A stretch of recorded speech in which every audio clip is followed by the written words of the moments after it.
Wonderful. Okay. Okay. Full screen करता है. Just the first slide, so people may not have missed any much of it. Getting the sense, the subset idea. Okay. So the first question is, whatever AI that we are seeing is actually deep learning. The large language models which we'll see next, or chat GPTs, are actually deep learning based. Some are machine learning based techniques also, which are very popular. But there is some AI that you can see in pale green. It is not machine learning or deep learning, but still AI. What is that? Any idea? What could that be? Those who have gray hair should answer at least. Non? Wonderful. Slowly close. Expert systems, which were hand coded. So one of the distinction that we should see, the old AI was rule based. You have to write rules, and it would mimic human intelligence. It would mimic surely. So it was AI, but it was hand coded. Machine learning is not hand coded.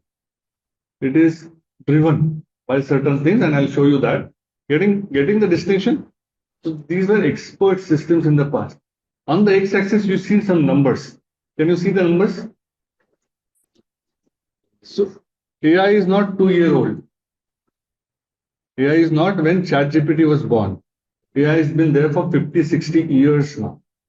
And I think there was a conference called Dartmouth Conference where the AI was coined first and used. So these were expert systems before, then machine learning came into picture, then so far now deep learning. So this is the context what we are talking today. This is another important slide, very simplistic, but still a fundamental slide. Any programmers in the audience? Programmers, software developers. Yeah, okay. So generally in programming, you write functions, right? Some logic. So if you want to predict whether it will rain tomorrow, you will take arguments, temperature, pressure of this day. Write some research-based logic. If this is the temperature, this is the humidity, this is some logic, and return whether it will rain tomorrow or not. Is that right? This is how you write functions. What are the inputs? The arguments, data, and the logic that you wrote. So these are the inputs, and the output is the prediction whether it will rain tomorrow. This is traditional programming. Machine learning is dramatically different. What you say, these are the input parameters, temperature, pressure, whatever, and this is whether it will rain tomorrow or not. From past, in the past, with this temperature, pressure, humidity, it rained. With this, it did not rain. Such past data, both input and output, you have to supply. And it figures out the logic. Getting the difference, you don't have to write logic, but it evolves the logic. What is logic here? In this case, is actually an equation, some sort of an equation. Temperature into some weight, humidity into some weight, some weightage, right? And then whether it will rain or not. I'm being very simplistic here, but that's the idea. This equation or these weights or this weighted sum is actually model. We sort of said what is model. These all weights when stored in some file, these are weights. This is called as model. So machine learning is dramatically different. Input and output both have to be supplied, and then you get the logic. Wonderful idea, right? Then you don't have to write logic. So that's why it is getting very popular. There are other reasons why it is popular. When problems are very complex, when human intelligence is not enough to look at it, so you can study 5 variables, 6 variables, 10 variables, not 100, not 200, not 1600. Whether it will rain tomorrow, there are 1600 variables, I guess. You just cannot comprehend.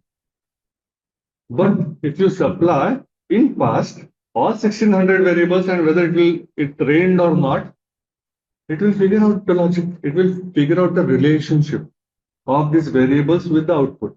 Getting what I'm saying? That's the power. The word high dimensionality means number of variables. Forget the dimensionality aspect of it. If the problem is very complex, you have a tool now in hand to supply this and let it figure out the equation. Wonderful, isn't it? Second reason is it is hard to do it manually. And third thing is, of course, there is money in it. That's why machine learning is getting very popular. For this talk, at least we say data science, machine learning, AI, all these are synonymous as of. Slight distinction you may or may not remember. In machine learning, you have to hand code not logic, but all the features. Features meaning variables.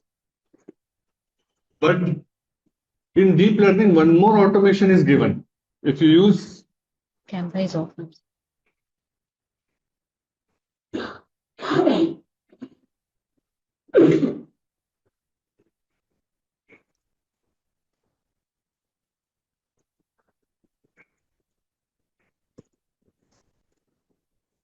Sorry.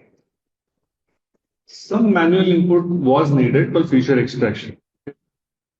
But in deep learning, even that is done automatically. It will look at the inputs and then figure out which features are needed. Neural networks. So that's the idea. But of course, for that you will need more data. We are coming slowly towards ChatGPT. Okay, we are going from zero to ChatGPT slowly. AI, machine learning actually.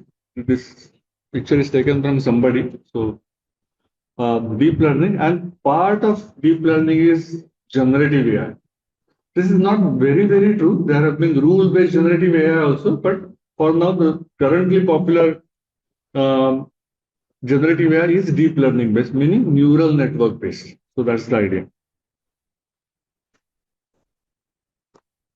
Again, few terms.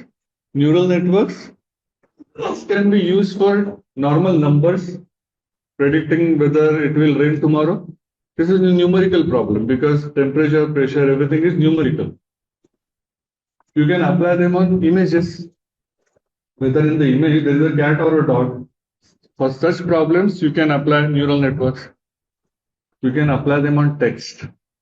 Whether this piece of text is it positive or negative? Sentiment analysis. Have you seen such cases? Quite a few cases are available. These are very useful actually.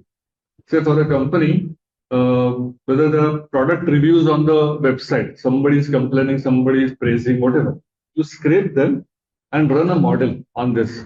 Whether somebody, overall, is there any positive sentiment about my product or not? So that's an application, right? Getting the idea?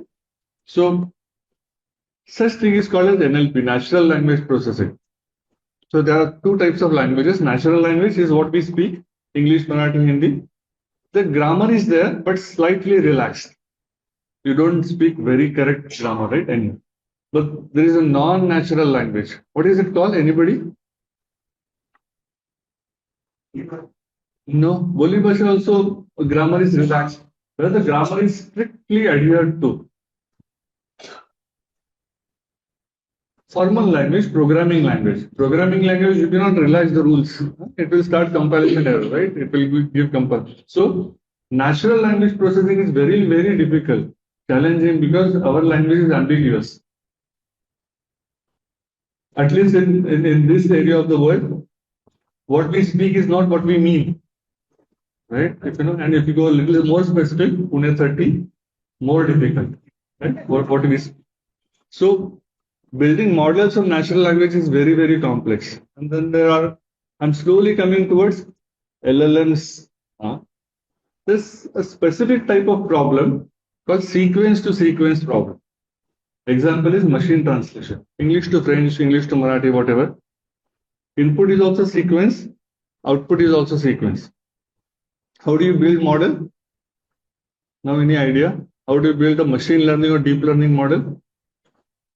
You have to supply data which is in pairs. That's what I think Sagar mentioned. Question answer. English, French. big paragraphs, small paragraphs. If you can think, these are all input-output based sequence-to-sequence problems. Such models are called sequence-to-sequence problems. And the LLMs are sequence-to-sequence models. I'll slowly come to that also. So we started with AI, ML, deep learning, generative AI, sequence-to-sequence. Now we'll go to LLMs slowly. You may or may not remember all this, but later on, if somebody starts speaking about something, then you may have it as an aha moment. Oh, that's the case. One more distinction, as I said, this is generative AI. What is non-generative AI? There has to be something which is not generative. It's called discriminative. It's a technical term where some cases you see the data and see the image, whether it is a cat or a dog. You're not generating anything, you're just analyzing. Whether this review is positive or negative, analyzing. So these are discriminative AI. But generative is to start writing things, new creation. This is where generative AI comes from. Just quick understanding. Predictive models and then generative. In generative, you have new content. Why do we need to know this? Everything is not generative AI. A lot of AI, which is actually really serious AI, is non-generative. Whether it will rain tomorrow or not is not generative. It is a classification problem, binary classification problem. And it is very important for farmers. And it is not a new content, it is just analysis of content. So everything is not GenAI is what I wanted to stress. So this term that got thrown around yesterday, foundation models. Okay. We'll look at that for now. So if you have prediction problem, whether it will rain tomorrow, you build model, you have data for that. For summarization, you have another model, big paragraph, small paragraph, right? So at least when I started the career, we used to have a separate model for all these tasks. Classification model is separate, regression model is separate, summarization model is separate, translation is separate. What happened 2 years back, with the special moment that occurred in the history, this model that ChatGPT gave did all this. So that's why it is called foundation model. A single model doing multiple tasks. So it was one-to-one previously, now it is one doing many. So that's why it is getting very popular. So this is the term I wanted to clarify. Foundation models can do many things, many tasks. Now the foundation models are such that they can do many modalities. What is these modalities? Data type. They can do numbers also, they can do text also, they can do images also, they can do sound also, they can do videos also. Everything, all data types they can handle. So they are getting very, very popular and powerful because single model. You may have to pay only for one model to do all these things. That's why it is getting very popular. Homework, being a teacher. A problem that you know, and I'll give you one hint also. We have seen earlier it was rule based, then came machine learning, then came deep learning, then came generative AI. A single problem can be solved by all these methods. And I'll give you one example. Then the homework is you have to have your problem in the mind and do it by all these four methods. Just mentally. No need to submit the assignments. You can do it mentally. Okay. I'll give you one example. This very simple product review. Whether the review or tweet is positive or negative. Simple problem. You have a text and you have to say whether the guy is saying something positive or negative. Now question is, how would you do it rules-based? Anybody? Nothing technical here. No equations, no mathematics, no submodel subsets. Wonderful. You'll find positive words in it. You'll find negative words in it. If more positive words, positive. But it is very crude logic. If I say I would go hungry but eat your pizza, where are the positive words here? Where are the negative words? Nothing. So that's why rule-based does not work all that great. But it is very simplistic, easy to code, rule-based way. Machine learning way is you do frequency analysis, complete words, and then you train it. All these sentences were positive.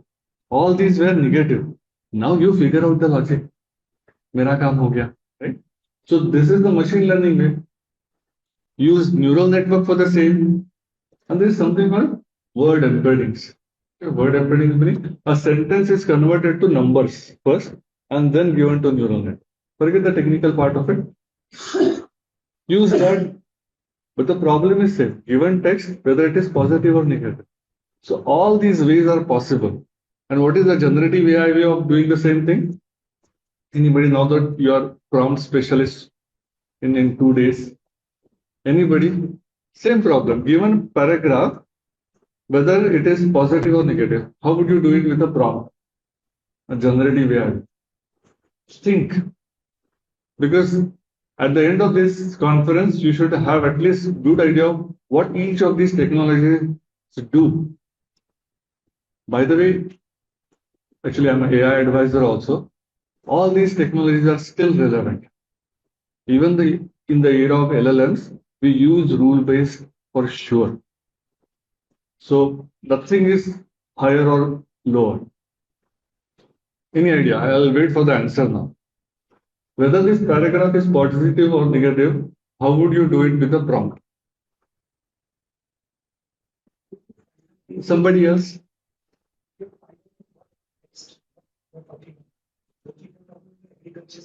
Correct.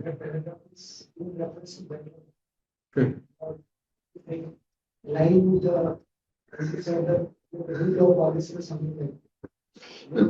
Just positive, negative. I bought a fridge yesterday. It is working fine. So this is the sentence, whether it is positive or negative. You write a prompt, very simple prompt. Look at the text below. Say it is positive or negative. Simple, right? This is prompt engineering. What else do you do? That's it. So these are 4 ways of doing sentiment analysis. Of course, prompts can be very, very elaborate, which we will see. Same problem, different technologies, and we should be versed, at least usage-wise, of all this. I'll skip this. I'm looking at the clock now.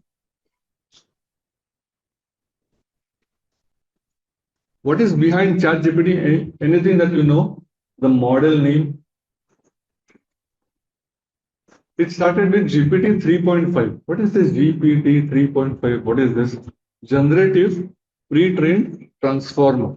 We'll see all this. Generative meaning it generates. Simple. Pre-trained means it has been trained already with some corpus, some data. Transformer is the name of the architecture. I'll show you the diagram. Okay. And this is what is called as LLM, large language model. Everybody, it is called LLM, large language model. So what is the model part that we have seen? Some weights stored in the file. What is language model? I'm showing one example here. Everybody must be using SMS app on your mobile. When you're typing, it starts giving you some suggestions in the middle. They're very appropriate, actually, isn't it? How does it find out which is appropriate? So if I'm typing, let's go for a. In the past, in my earlier 100 SMSs, 4 times I've said coffee, 2 times I've said movie. What is likely to come in the middle? Coffee, more times. Simple. So it has looked at the past, which is called as data. Whatever is past is data. Found out frequencies. And it has found out the probability, a mathematical term, probability of which is likely to come in the next. Simple. This simple phenomenon of predicting next word is called as language model. Nothing great. If and this SMS logic is very, very crude, isn't it? Very simplistic. It will just look at what is the frequency. But rather than having just 100 SMSs to look at, if it has whole world to look at, all the text available in the world, publicly available in the world, then it will be very, very proficient in predicting next word. Finally, it is predicting next word. When we are getting a whole lot of text, it is actually doing it word by word. If you see very closely, it starts writing word by word. So it predicts the next word, takes it inside, whole thing predicts next word, takes it inside, next word, next word. It is very coherent. It feels like somebody is writing it very nicely, right? But the idea is it predicts next word. That's it. That's language model. And then what is large part of it? There are two aspects of being large. Large corpus, corpus meaning data. So it is built on everything available in the world publicly. So it knows not just 100 SMSs, but everything. So it is very proficient. Second part is the neural network that we saw, deep learning, is very, very big. Meaning all the weights that we saw, 1600 variables, not 1600. I'll show you the graph. When I started my career, I used to use BERT. Now there are many variants of BERT, Albert, Robert, whatever. It's a transformer architecture, but it had 12 million parameters. Can you see some numbers? And something happened in the last 2 years back in the November. It came out GPT. It has not 12 million parameters, meaning weights, but 175 billion parameters. It just knows everything. It just has idea of everything in the English. See the power. That's why it is very, very proficient in English language. So two things, big corpus, big network. That's why it is very proficient. Now I conduct a session on transformers for an hour, but I'll leave it with a slide. This is the diagram that we teach. Encoder, decoder, we'll not teach it here. But if at all anybody is interested, we'll talk about transformer architecture. This is done by guys in Google, open sourced it, everybody is using it. This is various models.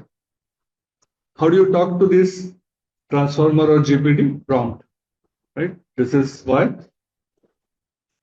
we have no other means to talk to these models but just prompts. Is it good or bad, everybody? In ChatGPT, you can do only prompt. You can just write something. In earlier case, in deep learning, you could architect a neural network, layers, activation functions. In machine learning, you can change hyperparameters. In rule-based, you can write the whole new code. But in generative AI, in large language models, you can write only prompt to get the answer. So slowly, we have started simplifying things for everybody to use, isn't it? Positive or negative? Anybody? Positive. Who all are thinking it's positive? Of course, it has given reach. Anybody saying it's negative also? Why negative?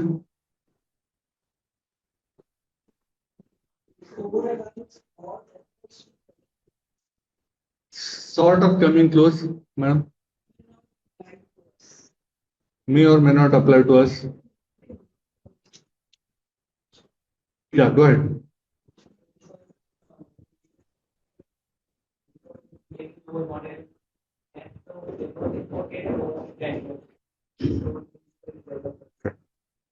A simple thing, if it doesn't work, what do? You write another prompt. It doesn't work. You write another, what else? In deep learning, I can change the network. In machine learning, I can change many things. In rule-based, I can write the completely new logic and get it to work. Meaning, what is called as debugging is almost completely missing in generative AI. Debugging is not there. That's why it is powerful but limiting. That's why we have to have all 4 levels of solution. So we'll have 10 minutes, or should I go 5 minutes more? All right. I wanted to give hands-on exercise of prompt engineering, but I'll just show it to you now, because if you start doing it, it will become very lengthy. So All we have are prompts in our hand. With prompts, you have to get things done, isn't it? That's the limiting, but still powerful thing. I'll directly go to that. This is the task,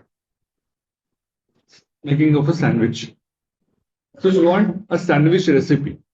A simple prompt would be anybody. This is a simple prompt. Single line. Explain how to make peanut butter jelly sandwich. You can replace this sandwich with any of the local dish that you know. For Pune, it would be misal, right? But I would suggest once you get hand of this presentation, try it out. I wanted to try it out here itself because you will get illuminating insight of how it works. Okay. Everybody at least would write this if you want to get a recipe of a sandwich, right? Everybody. Right? This is baseline. We slowly enhance this prompt. Okay. And at home, second homework, you will do it for your dish. Okay, that's fine. Things will change because this is sort of Western in nature because this is a sandwich. But you can do it for your local thing. Making of a sandwich. You can add roles. This is important. You can tell ChatGPT or whoever that you are an expert chef and ask it to do the same thing. And you can see the change in the reply. In your case, if you're writing a proposal, you have to first tell it, ChatGPT, you are an expert proposal writer. You have written 500 proposals for this domain, So chadhana hai basically, right? And this is legitimate. You have to specify a role. I am saying this. So what is a nuclear? I say your query is what is nuclear fusion? Okay, this is your query. You wrote it, you got answer. How do you add role to this? You are a 5-year-old guy. For 5-year-old guy, explain what is nuclear fusion. You have a PhD in physics. Explain things which are relevant to a PhD in physics. Adding rule is very important. Accordingly, the answer will change, and you should all try this. Explain the audience first for whom you are trying to do this answer. This is called adding rules. So one more enhancement. As a chef, explain your assistant. Now the assistant is really the bitch guy. A chef talking to an assistant, how would the recipe change? That you should see it by your own eyes. That's why I wanted to conduct this. Okay. Okay. We may get sandwich only, not just later. Okay. First prompt. We'll try 3-4 prompts, see the change, and then I'll explain the further. Type this. For now, type this only. The misal and bakarwadi at home prompt. Okay.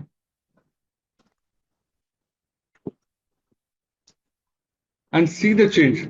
By the way, you can use any LLM per se. You may have Claude, you may have Perplexity, you may have ChatGPT. Whichever is free for you is fine.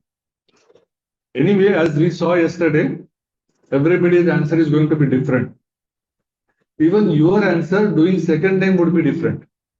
And there was a reason, there was a question why it is so. The big reason is something called a seed. These are all random algorithms. They start from some different number weight wise, and they predict differently. So that's why everybody's answer and same guy doing multiple things would be different. So the seed with which it starts is different. Anyway, type this and see the answer. We will enhance the answer by tweaking the prompt. That's the whole idea. Even you can try it on mobile. This is not going to be breaching the token limit. Another limitation, token limit, 2000 words. Token and words are a little different, but still, for this session, it's same. Everybody got some answer? Just have a look at it, cursory look at it. Now change. to this. Next line only, or may have different chat, but next line, let us be in the context. By the way, if you open new chat, a new session comes and it forgets whatever you have typed. Okay. So be in the same context, meaning be in the same session, so that it remembers what has been typed before and the answers also. Do you see any change here?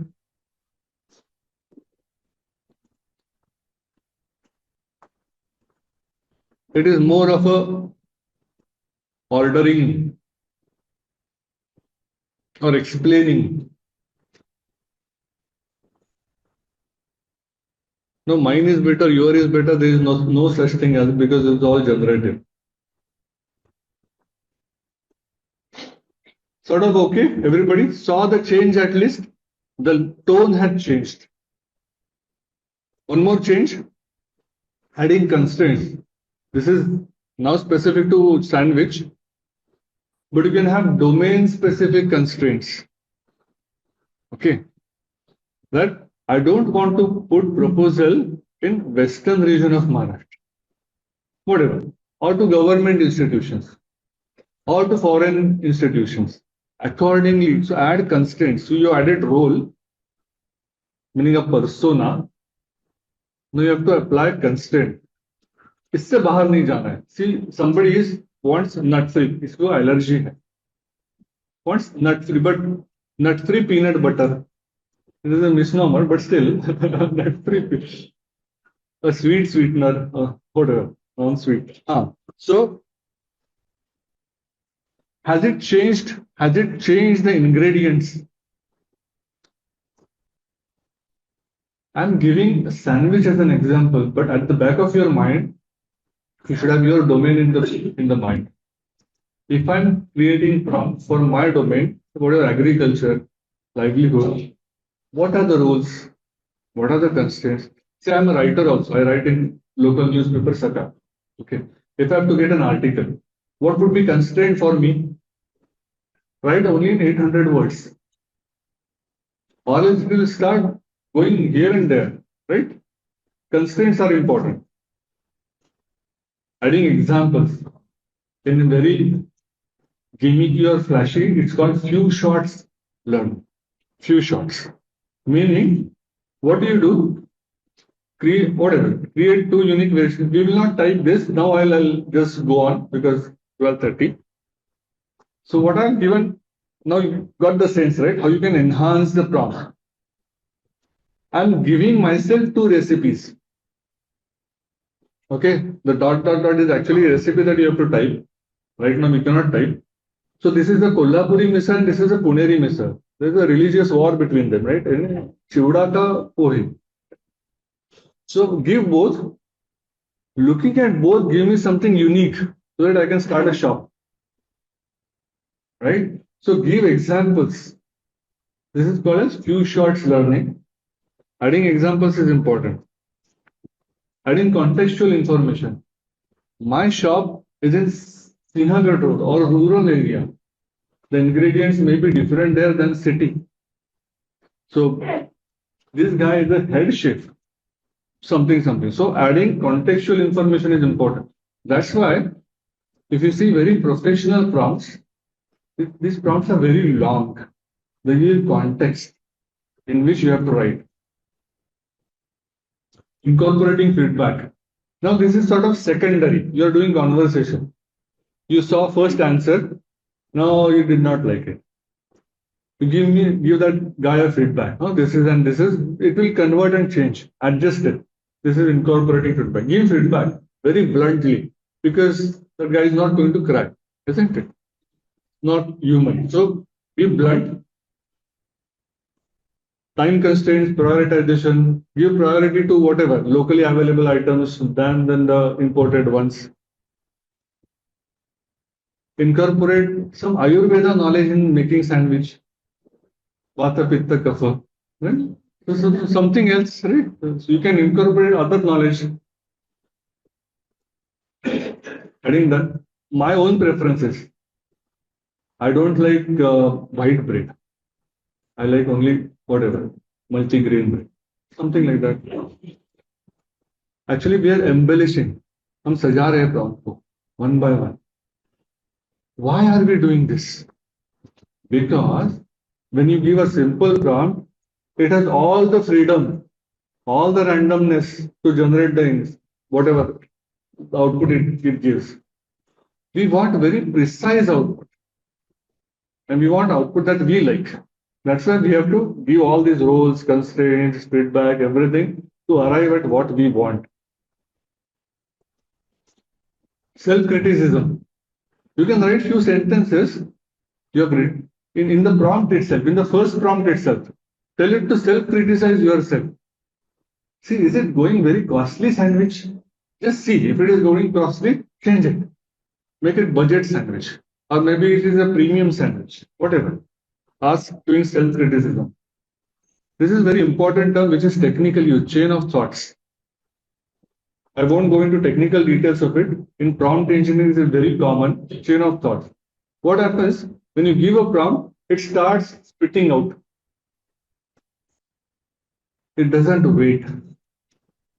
But if you ask it to wait, think logically, think step by step, the answer becomes much better, especially in the mathematical terms. If you're doing compound interest calculation, ask it to wait. See what is the interest rate, what is the formula. So ask it to do, think step by step. Actually, just do this for me. You'll see a very different output, very small prompt to write. Same thing, explain how to make that sandwich, but let us do it step by step. From the first answer that you got and now, it should be dramatically different. Step by step is the key because then it actually does step by step. After one step, it does evaluation. Then next step, evaluation, next step. From this talk, if you don't take anything, just take this last phrase. For every prompt, write step by step. Your answers will be better. Okay. Are you seeing a little better output? Yeah. So many more things can be done. That's about it. So far, by the way, there are quite a few courses on prompt engineering. If you write prompt engineering GitHub, GitHub is actually a code repository publicly available. Prompt engineering GitHub, you'll get one page which is sort of technical, but it has given all these techniques that I've mentioned. Okay. Most prompt engineering GitHub, GITHUB, GitHub. If you type these three words in Google, you'll hit quite a few things. Select a course. And this is my suggestion to everybody.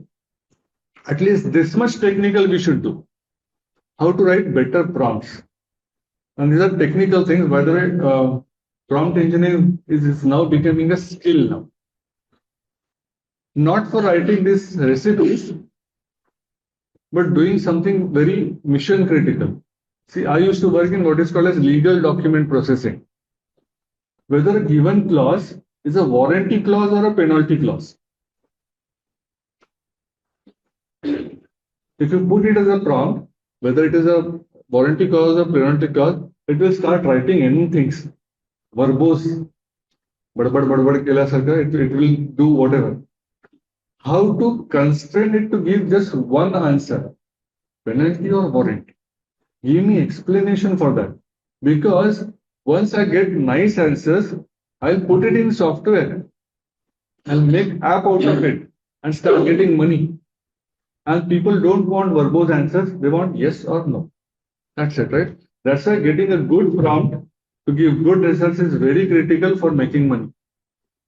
That's why these new roles are coming up, prompt engineering roles. I'm done with two parts of this talk. The third part I'll skip. You can talk to me about it if at all you are around one-on-one. The third part was how to prepare yourself technically for this field. Maybe I'll just give some glimpse of it.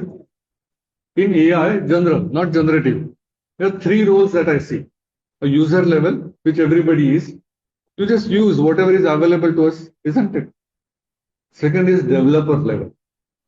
If you are aware of programming, you would build such applications. As Sagar said, all these applications, they would use models, but build agricultural application, insurance application, your developer level usage.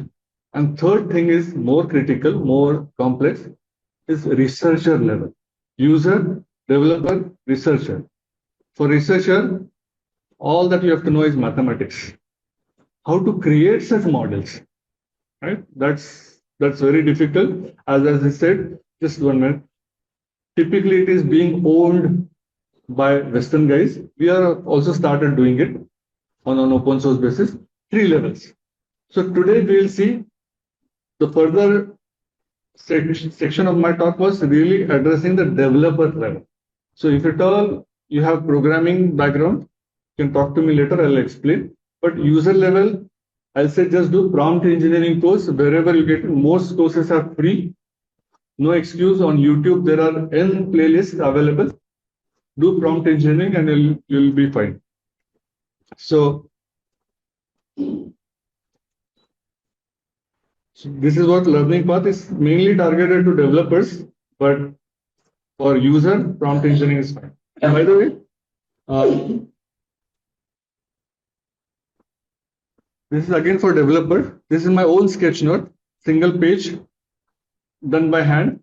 What all you need to do to become a developer in AI. So you can search for it. It's free, open.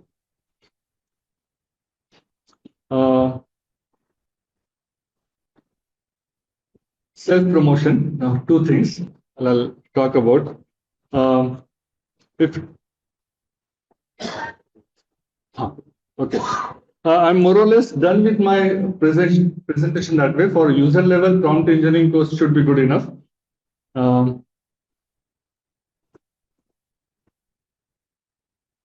There are 2 things, again, self-promotion. If at all you want to connect with me, this is my LinkedIn. You can follow me there because I keep on putting AI related posts. You can follow, you cannot connect, connections are full. So follow me there. And second thing which I'll mention, all these things that I've done is actually a journey. By the way, as Yogesh is, I'm a mechanical engineer. And typically we think this AI stuff is for common science guys. That's not the case. I've been a developer of AI already. So how somebody transitions from being a mechanical engineer to an AI advisor, that journey I've spoken in a TEDx talk. Okay. So if you type Yogesh Kulkarni TEDx, his talk comes first, but his picture is there. My talk comes next. It's a little recent. So you can have look at both. Okay. So this is my journey of being a mechanical engineer to AI. So you may want to leverage that. I'm done with my talk. Any questions? And then we can break for lunch. What is not as far as AI models are learning, what do you want? AI wise, okay. AI model wise. So as yesterday somebody was talking about open source and closed source. ChatGPT is for some queries, it is free. Actually, mostly it is free, but the model quality changes later. After certain thing, model quality changes. But generally, even that lower quality model is good enough for us. So that way usage is free. Okay, usage wise. Same things are done for Google's model. They're also free to use. But if you want to build applications on top of it, you have to use it via what is called as API, some programming interface. There they charge after certain hits if you're using them. Now these are what are called as closed source model because they're sort of commercial. By the way, closed source meaning their source is closed, meaning not disclosed. Open source meaning their source is open, their network is open, and it is free to use generally. What is the limit in open source? I want in a day. Correct. I'll talk about it. So ChatGPT, Gemini are closed source and they're commercial also after certain stage. But Llama, which is by Facebook, and many, even some Indian models are open source and free to use. In open source, you can download the model on your laptop also. And if you have GPU, you can use it infinitely. Infinitely. It is your own software, right? So, but if you are using it in hosted manner meaning somebody else's website, that guy may charge because it is cloud charges or whatever. But if you download it locally, there is a site called Hugging Face, but you have to have some programming knowledge. Okay, you download it and use it infinitely free. That's what I do. But the quality of such free models is a little lower. But if you're okay with it, fine. Answer is okay? Yeah.